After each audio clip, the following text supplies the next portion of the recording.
Recently we visited Leiden. We went to a show of Feinschilders.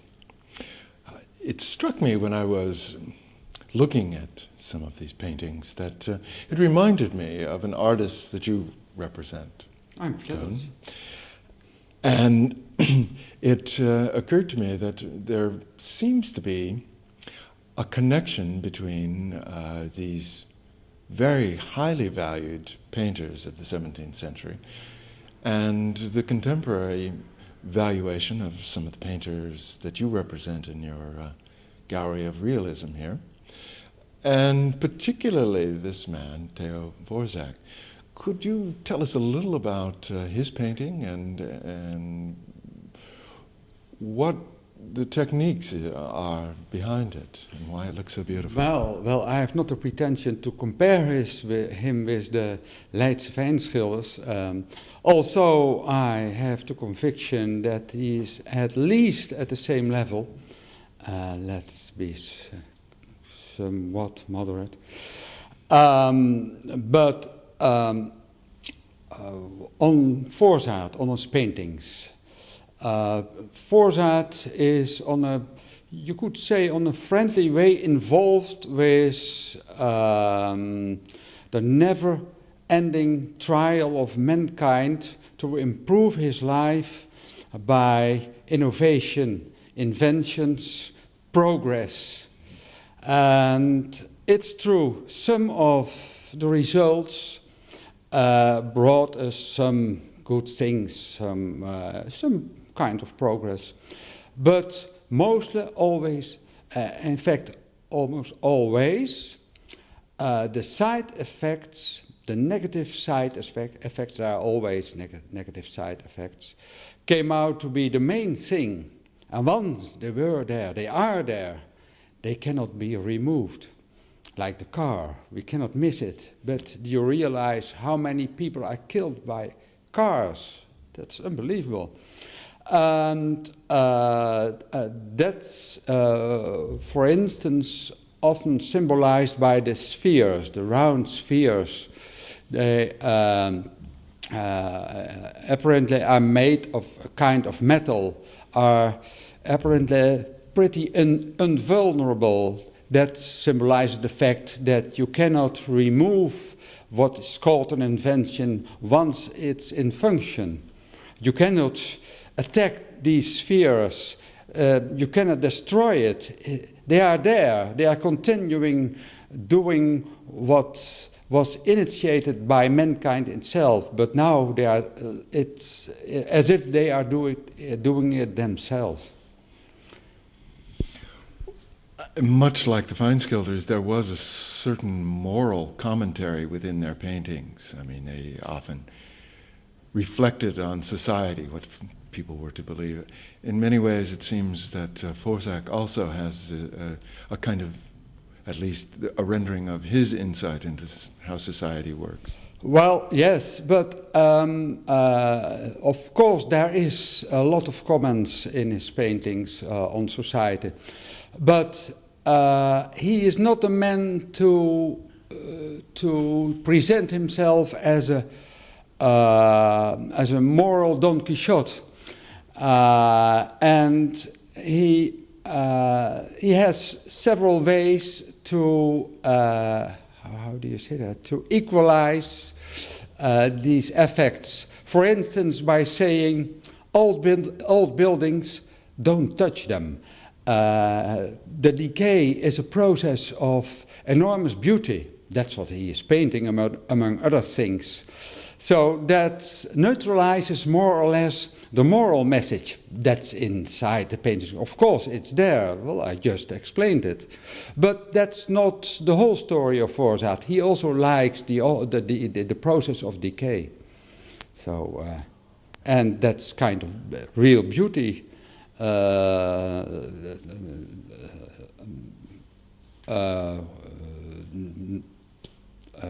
cannot find the word. Whatever, that's also kind of beauty. Whatever other processes are described in his paintings. In a more general way, I know that you've been championing realism for the last 32 years here in your gallery at Lieve, Hemel. Recently, I went to the show at the Stedelijk, the Voorstelling, in which Rudy Fuchs and the Queen picked out what was more or less purported to be the mainstreams of Dutch painting over the last 50 years or thereabouts. What was conspicuously absent, I thought anyway, was that stream of painting, Dutch realism. Now I know that it might sound subjective in this way, but why do you think there is a kind of absence in the museum world, or at least in this particular show and many that I've seen, of Dutch realism? Well, I have no idea, but taking into regard that my own reasons, my own stimulation, I can find a word, my own motives to make my collection as it is just personal preference. I show what I like.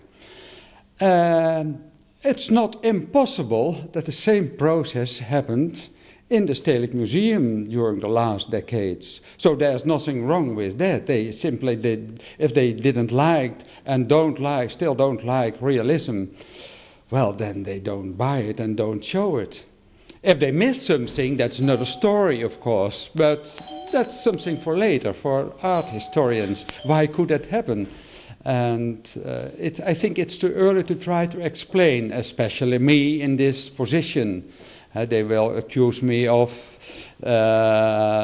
self-interest if there would possibly be a negative conclusion. So I prefer just to say it could have been personal preference that influenced this development. When we were talking yesterday with Christian at the Lachenhal about the Feinschilders, we discovered that they were extremely highly thought of in their own time. The price was, even for the small cabinet pieces, maybe twice what Rembrandt got for one of his paintings. Oftentimes when I've attended the art fairs, I found that the realists, which are fairly pricey, are very popular also with the general public and the collectors.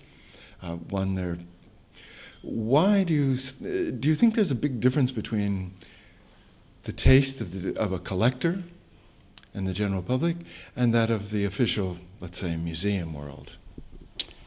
Yeah, apparently there is. So. Did you ask why, or a simple fact if? Well, every movement, every phenomenon is usually initiated by a kind of inner circle. That's always the same story, and it's not imaginable that all different kinds of inner circles have at the same time the same influence. So the conclusion is clear.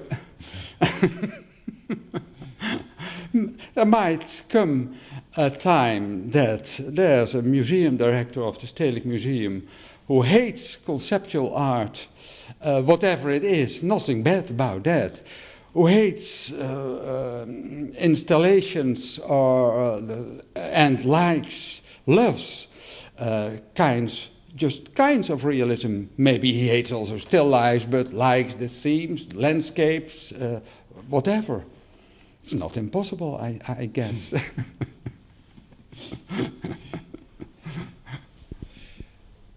Now, through the years, I think your gallery's existed since 1968, so you've been in this business for 32 years. Was there always a general interest in realism among the collectors, or is this something that that you find has grown in appreciation over the last few years. It was there already, yes. Before actually, one of the stimuli to concentrate, or stimuli is not the right word, but it enforced my inspiration to develop my own preference to something substantial, was, among other things, an exhibition in Artig, with one of the highlights, a painting by Moesman, that the woman on the bicycle, was it called a rumor or something like that? And so it existed and it was shown. I think at that time it was not that forbidden as it was 10 or 20 years later. So in this respect, you can see that there is always a kind of wave in the movements. In the late 50s, when was it? There was an art critic who condemned Cobra in the Parool. So at that time, realism must have been very popular. It was too early; I wasn't there. But later that disappeared, and now it, for other reasons, it's apparently coming back in one way or another. Well, thank you very much for talking with us today. And we look forward to it. Coming in. Good. It's always good to hear the little bell. It speaks of clients finding their way into your shop. Yeah. So thanks for spending some time with us today. You're welcome.